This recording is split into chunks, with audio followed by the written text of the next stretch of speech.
sido posible. Seguimos. Continúa la entrega de mascarillas gratuitas en las farmacias de la Comunidad de Madrid. Se han superado ya los 2 millones. Son mascarillas FFP2 que protegen más que las quirúrgicas. Hasta el 25 de mayo se podrán pedir en las farmacias con la tarjeta sanitaria o el DNI. En total, la comunidad ha adquirido para esta campaña 14 millones de mascarillas. Una de las medidas que baraja Madrid es, por ejemplo, que la mascarilla sea obligatoria en cualquier espacio público. Hemos escuchado a Fernando Simón, que ha asegurado que la mejor mascarilla es la distancia de seguridad, y respondía así a la pregunta de si le parece adecuada la obligación de llevar mascarillas en todo el espacio público. La obligatoriedad, siempre, como he dicho al principio de la respuesta a esta pregunta, yo creo que sobreactuar un poco en la prevención de riesgos, aunque no vaya a cambiar gran cosa, puede estar bien, pero yo creo que tenemos que incidir quizás más en otros aspectos. La mejor mascarilla son 2 metros de distancia. Bueno, en esta distribución tienen un papel fundamental los farmacéuticos. Recuerdo que justo muy al principio del estado de alarma hablábamos con un representante del Colegio de Farmacéuticos de Madrid. Hoy podemos hablar con Jesús Aguilar, que es presidente del Consejo General de Colegios de Farmacéuticos de España. ¿Qué tal? Muy buenas noches. Hola, muy buenas noches, Mar. Bueno, es importante, ¿no?, el trabajo que se hace, por ejemplo, en la Comunidad de Madrid, o se ha hecho en Cataluña también, en ese reparto de mascarillas. Es un papel importante y supongo que se hace a gusto. Sí, bueno, está claro que nosotros, además, desde el Consejo General, ya hace más de casi un mes, prácticamente, pues pedimos y solicitamos al Ministerio pues 2 cosas, ¿no?, en este sentido, para que con las comunidades autónomas se pudiera hacer. Una primera parte, que fue el precio fijo a las mascarillas, y en una segunda parte, que era pues que a través de los sistemas de receta electrónica tan bien implantados en todo el territorio español, pues hiciésemos llegar estas mascarillas a los ciudadanos con su tarjeta sanitaria. Más allá de los repartos que puedan hacer a esta hora las administraciones, y que sin duda la capacidad que tengan las administraciones, yo entiendo que será lo que pueda condicionar la obligatoriedad de llevar máscaras o no, más allá de esto, para los ciudadanos que piensan, bueno, en estos momentos, los equipos de protección como guantes, como mascarillas, como los geles, ¿están garantizados que los farmacéuticos los puedan vender? Sí, bueno, yo creo que ahora ya hemos pasado una fase, a Dios gracias, en la que ya empezamos a tener un suministro regular de todos estos tipos de productos. También porque posiblemente empezamos un poco tarde, porque, bueno, escuchaba antes nuestras declaraciones de que la mejor mascarilla es la de los 2 metros de seguridad. Bueno, también es verdad que si desde el principio hubiésemos hablado de la necesidad de tener estas mascarillas, pues posiblemente no hubiésemos tenido todos estos problemas de desajuste que hemos tenido en todo el país a la hora de poder tener disponibles las mascarillas en todas las farmacias españolas, ¿no? ¿Lo han pasado mal los farmacéuticos cuando le decían a mucha gente que no tenían mascarillas? Bueno, lo hemos pasado mal y lo seguimos pasando mal en muchas situaciones, ¿no? Porque usted piense que, bueno, si los ciudadanos no estaban yendo a los centros de salud, no estaban yendo a los hospitales por estos miedos a los contagios, donde se iba era a las farmacias, ¿no?, a estas farmacias españolas, a esta gran red que tenemos de 22.071 farmacias, que es la red más importante de toda España. Y ahí no solamente hemos estado en ese trabajo permanente, que es nuestro trabajo diario, ¿no?, de la dispensación de los medicamentos y el seguimiento a los pacientes, sino que además ahora pues se ha añadido esta crisis, donde hemos tenido también que estar, bueno, pues gestionando la información y los miedos a todos los ciudadanos y explicándoles el por qué algunas veces pues no podíamos tener estos materiales a nuestra disposición, ¿no? ¿Y para ustedes, para protegerse ustedes, han tenido? Bueno, lo que hemos podido, ¿no? Porque sí que solicitamos a las autoridades sanitarias el que pudiéramos estar, o que entendíamos que teníamos que estar protegidos, y bueno, al final hemos sido nosotros mismos los que de la mejor manera posible hemos conseguido pues que todos los farmacéuticos y todo el personal que trabaja en las farmacias pues estuviese protegido, ¿no? Pues esto ha sido, yo creo, que uno de los debes más importantes que tenemos, ¿no? Y de ahí también pues los tristes datos que arrojan, ¿no? Cuando las cosas pues algunas veces no las hacemos como debiéramos, ¿no? Esos tristes datos de que hemos perdido pues 18 compañeros que han fallecido en el servicio de esta prestación farmacéutica, o los casi 500 compañeros que hemos tenido infectados con el virus, ¿no?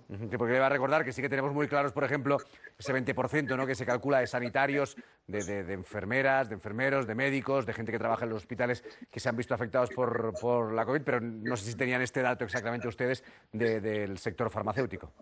Bueno, nosotros el dato que tenemos, tristemente, es el dato de los fallecidos, que esto sí que, pues es un dato que es así, que es real. Y luego tenemos el dato de aquellas personas que han tenido que abandonar su puesto de trabajo y que han tenido que no podido estar atendiendo a los ciudadanos desde sus farmacias, ¿no? Estos son los dos datos que tenemos. ¿Qué piden ustedes ahora mismo? Es decir, estamos en una fase de desescalada.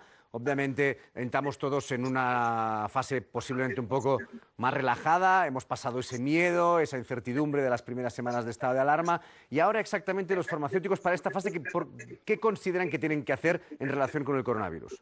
Sí, mira, me gusta que me hayas reformulado la pregunta, porque los farmacéuticos desde el principio de la crisis no hemos pedido nada. Lo único que hemos pedido ha sido que se nos protegiese. Es lo único que hemos pedido. A partir de ahí, lo que hemos hecho ha sido distintos ofrecimienlos a las administraciones, a todas las comunidades autónomas y al Ministerio de Sanidad para poner en valor toda la red, para ayudar a todo el Estado, a todas las administraciones, para poder paliar en la medida de lo posible lo que ha sido, lo que está siendo esta pandemia, ¿no?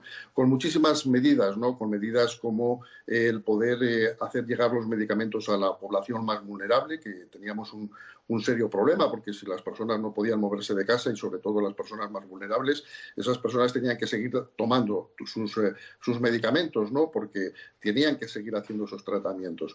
O ese ofrecimiento que hicimos también a la Administración, que medicamentos que se estaban administrando en los hospitales, pues se administrasen en su farmacia comunitaria, en la farmacia que cada uno de los ciudadanos tiene debajo de su casa, ¿no? Como se ha hecho pues en comunidades como en Cataluña, como en Andalucía o como también en Cantabria, ¿no? O sea, los medicamentos que habitualmente uno va a buscar a la farmacia del hospital, ¿no?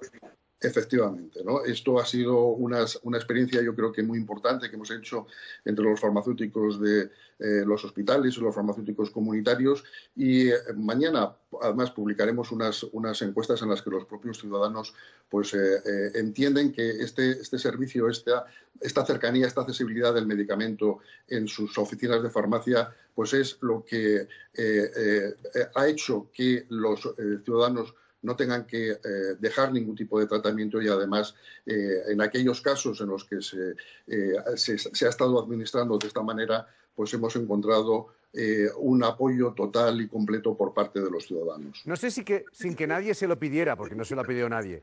Vistas las circunstancias en las que estaba la atención primaria, ustedes, no voy a decir que han sustituido en su prescripción de medicamentos, etcétera, etcétera, pero un poco ese servicio lo han hecho. Bueno, nosotros lo que hemos trabajado con las administraciones sanitarias es para poder trabajar en ese sentido, ¿no? Se han ampliado las fechas de limitación de lo que es la receta electrónica y, por lo tanto, hemos podido hacer un seguimiento pues, más exhaustivo, ¿no?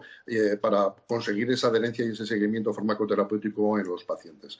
Cierto es que cuando el ciudadano quería saber o quería tener algún conocimiento desde el punto de vista sanitario de nuestra crisis, de esta gran crisis que teníamos, pues el único facultativo que tenía en estos momentos era el farmacéutico y el farmacéutico comunitario, ¿no? Que bueno, pues se acercaba a su farmacia y ahí el propio farmacéutico, la propia farmacéutica, pues le tranquilizaba o le ayudaba en toda la gestión de sus necesidades, ¿no? Una última pregunta, Jesús. Los test, no sé si ahora sabemos que la base donde se van a hacer los test, donde habrá el seguimiento de los nuevos contagiados, etcétera, etcétera, será la atención primaria, que entiendo que es el sitio donde tiene que estar, pero no sé si las farmacias podrían servir de algo en este rastreo del virus a partir de ahora. Sí, hombre, nosotros, este es otro de los ofrecimientos que hemos hecho a la Administración, ¿no? Que en la medida que entiendan las administraciones, que entienda el Gobierno, que podamos ayudar a tener un mayor control, pues que ahí tiene toda la red de oficinas de farmacia. Nosotros lo que no vamos a hacer, hoy salía una una nota, ¿no?, de la Agencia Española del Medicamento, donde explica de manera clara, y yo creo que para que no haya ningún tipo de confusión, sobre el tema de los test, y donde explica que no existen test que sean test de autodiagnóstico, y por lo tanto los test no van a estar en las oficinas de farmacia, como tampoco... Ah, que no se comercializarán, vaya. No, porque no son test de autodiagnóstico, y como no son test de autodiagnóstico no deben estar en la oficina de farmacia, y desde luego no pueden estar vendiéndose como se están vendiendo a través de Internet, corriendo los correspondientes riesgos que se están corriendo, ¿no? Pero sí que podrían servir para otra cosa relacionada con los test. Efectivamente, para todo el control epidemiológico, toda la gran red de farmacovigilancia que tenemos en las farmacias españolas, podían ser una herramienta muy importante, pues, para toda esa toma de datos y para todas esas derivaciones. ¿Y qué les han dicho? Bueno, las cosas de Palacio van despacio, y a nosotros nos gustaría que fuesen siempre mucho más rápidas, ¿no?, mucho más ágiles, ¿no? De principio, bueno, no tenemos contestación. Bueno, pues Jesús Aguilar, presidente del Consejo General de Colegios de Farmacéuticos de España, gracias por su trabajo siempre y sobre todo en esta etapa tan intensa. Gracias. Muchísimas gracias. Bueno, pues vamos a seguir con Cristina, con Marisa y con Carmen. Cristina, bueno, unos más, ¿no?, que hacen un gran trabajo en estos tiempos complejos. Lo cierto es que las farmacias han sido, bueno, y son como el pequeño comercio en los barrios, ¿no? Esos profesionales de confianza que tienes a mano, que muchas veces cuando te pasa cualquier cosa, pues en vez de ir al médico directamente vas a la farmacia, a veces haciendo probablemente demasiado, poniéndose un apuro, ¿no? Porque abusamos de su confianza, pero sí que son personas de referencia. Y en esta crisis lo han pasado, yo creo, de una forma muy, muy clara, ¿no? Porque ha sido como el primer profesional de referencia, cuando tenías un problema, tenías cualquier cosa, lo que tenías allí para poder apuntar. Entonces, yo creo que hay todo el reconocimiento social y todo el apoyo, ¿no?, para que puedan continuar trabajando. Marisa. Sí, no tengo ninguna duda de eso, de que han hecho un trabajo espléndido, abiertos desde el primer día y dispuestos a aconsejar y ayudar, pues, a los vecinos del barrio, ¿no? Y yo creo que en esta crisis además ha habido dos colectivos que han sido un poco olvidados y no entiendo muy bien por qué. Y uno de ellos es el de los farmacéuticos y otro el de los veterinarios, que son gente muy acostumbrada a tratar epidemias, a hacer PCRs con animales, pero lo saben hacer. Son también personal sanitario y no sé por qué no se les ha sabido o podido imbricar en todo este esfuerzo sanitario que está haciendo el país, porque en mi opinión creo que podrían haber hecho muchas cosas y muy útiles, pues, para la sociedad. De hecho, me consta que los colegios veterinarios han insistido en muchas ocasiones al gobierno, poniéndose a su disposición para que se echara mano de ellos, y por el momento, bueno, pues es algo que ha quedado un poco en el vacío, y creo que con los farmacéuticos pues ha pasado un poco lo mismo. Carmen. Yo creo que ha habido un poco de ideología en esta gestión del coronavirus. Ha habido ideología porque no se ha acudido al sector privado, y en la farmacia es un sector privado. La última palabra de tu entrevistado ha sido que no habían tenido respuesta del gobierno a sus ofrecimientos. Eso da pie para pensar que pese a su actitud, el gobierno no está colaborando. Yo acudiría a los ejemplos, pues, de Islandia o de Dinamarca, donde las tasas, de fallecidos son escasísimas y los test se han hecho de manera masiva.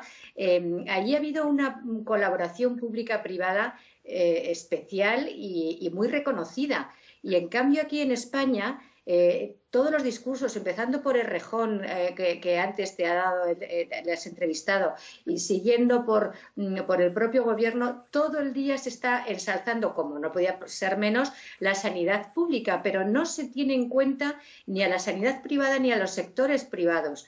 Y eso a mí me parece que está mal, porque se está desperdiciando una de las fuentes de servicio público. No tiene por qué ser titularidad pública lo que da servicio público, y el caso de las farmacias es un ejemplo clarísimo. Además, han estado especialmente desprotegidos. Y yo te añadiría una cosa. Me ha parecido, no quería dejar de comentar ese corte que has dado de Simón, hablando de que había una sobreactuación en Madrid con la obligación de llevar, o con la propuesta, perdón, de llevar mascarillas en Madrid.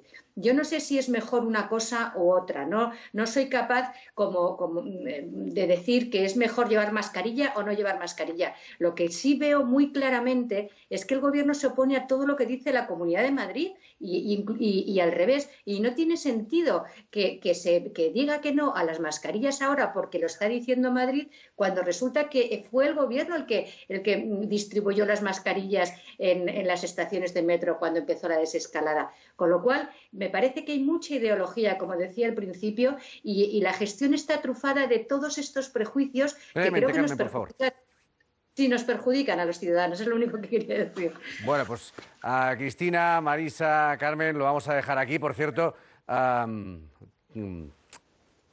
Cristina casi nos mira desde el futuro, que está en la fase 1, y nosotros seguimos todos los demás en la fase 0. Gracias a las tres. Para que veáis la diversidad, la pluralidad que tiene este país, bueno, cada uno en diferentes fases temporales. Faltaría más. Gracias a las tres. Un abrazo. Un abrazo. Adiós. Hasta luego. Nosotros vamos a completar ya la jornada, vamos a contemplar la actualidad de este martes, día 12 de mayo. Vamos a mirar ahora a otros países que también están sufriendo, como no, la pandemia. Francia, por ejemplo,